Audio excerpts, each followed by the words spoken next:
बिल्कुल, यहाँ रामायण की एक संक्षिप्त कथा है जो लगभग 1000 शब्दों में हिंदी में लिखी गई है।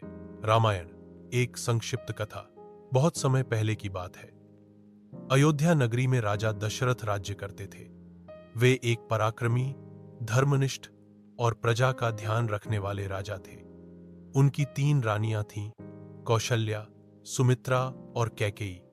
राजा दशरथ के 4 पुत्र थे, श्री राम, लक्ष्मण, भरत और शत्रुघ्न। श्री राम कौशल्या के पुत्र थे और सबसे बड़े थे। वे अत्यंत विनम्र, शक्तिशाली और धर्म का पालन करने वाले थे।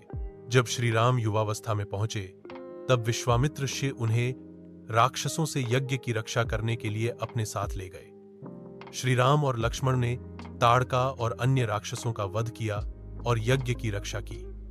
इसके बाद वे जनकपुर पहुंचे, जहां राजा जनक की पुत्री सीता का स्वयंवर हो रहा था। शर्त थी कि जो भी शिव धनुष को तोड़ेगा वही सीता से विवाह करेगा। श्री राम ने धनुष उठाकर उसे तोड़ दिया और सीता से उनका विवाह हुआ। लक्ष्मण, भरत और शत्रुघ्न ने भी जनकपुर में जनकजी की अन्य बेटियों से विवाह किया। अयोध्या लौटने पर राजा दशरथ ने राम को युवराज घोषित करने का निर्णय लिया, परंतु कैकेयी की दासी मंथरा ने उसे बहकाया और कैकेयी ने अपने 2 वरदानों की मांग की, भरत को राजा बनाना और राम को 14 वर्षों के लिए वनवास भेजना। राजा दशरथ बहुत दुखी हुए, परंतु उन्होंने वचन निभाया। श्री राम ने बिना किसी विरोध के वन जाने का निर्णय लिया। लक्ष्मण और सीता भी उनके साथ वन गए। वनवास के दौरान राम, सीता और लक्ष्मण कई ऋषियों से मिले और अनेक स्थानों पर रहे। एक दिन रावण की बहन शूर्पणखा ने लक्ष्मण से विवाह का प्रस्ताव रखा, जिसे उन्होंने अस्वीकार कर दिया। क्रोधित होकर वह सीता को मारने दौड़ी, तो लक्ष्मण ने उसकी नाक काट दी। यह अपमान रावण तक पहुंचा और उसने बदला लेने के लिए मारीच की सहायता से एक मृग का रूप धारण करवाया। सीता उस सुंदर मृग को देखकर उसे पाने की इच्छा करती है।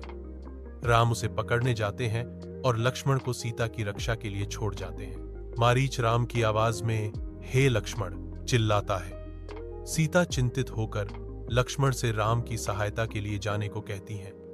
लक्ष्मण वन में जाते हैं और रावण उस समय साधु के वेश में आता है और सीता का अपहरण कर लंका ले जाता है। राम जब लौटते हैं तो सीता को न पाकर अत्यंत दुखी होते हैं।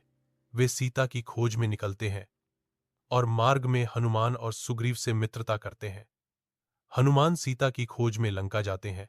अशोक वाटिका में सीता को ढूंढते हैं और उन्हें राम की अंगूठी देते हैं। वे लंका में रावण की सेना से युद्ध भी करते हैं और लंका जलाकर लौटते हैं। राम ने वानर सेना के साथ लंका पर चढ़ाई की। समुद्र पर सेतु बनाकर वे लंका पहुंचे और रावण से भयानक युद्ध हुआ। अंततः राम ने रावण का वध किया और सीता को मुक्त कराया। सीता की अग्नि परीक्षा के बाद वे अयोध्या लौटे। अयोध्या में श्री राम का भव्य राज्याभिषेक हुआ। यह दिन राम राज्य की स्थापना का दिन था, जिसमें न्याय, धर्म और सुख शांति का राज्य था। सीख, रामायण केवल एक कथा नहीं, बल्कि जीवन जीने की कला सिखाती है। श्री राम का आदर्श पुत्र, आदर्श राजा और आदर्श पति का चरित्र आज भी हमें मर्यादा, त्याग, कर्तव्य और प्रेम का पाठ सिखाता है। अगर आप चाहें तो मैं रामायण की किसी विशेष घटना या पात्र, जैसे हनुमान, रावण, लक्ष्मण या सीता, पर आधारित एक और गहराई वाली कहानी भी दे सकता हूं।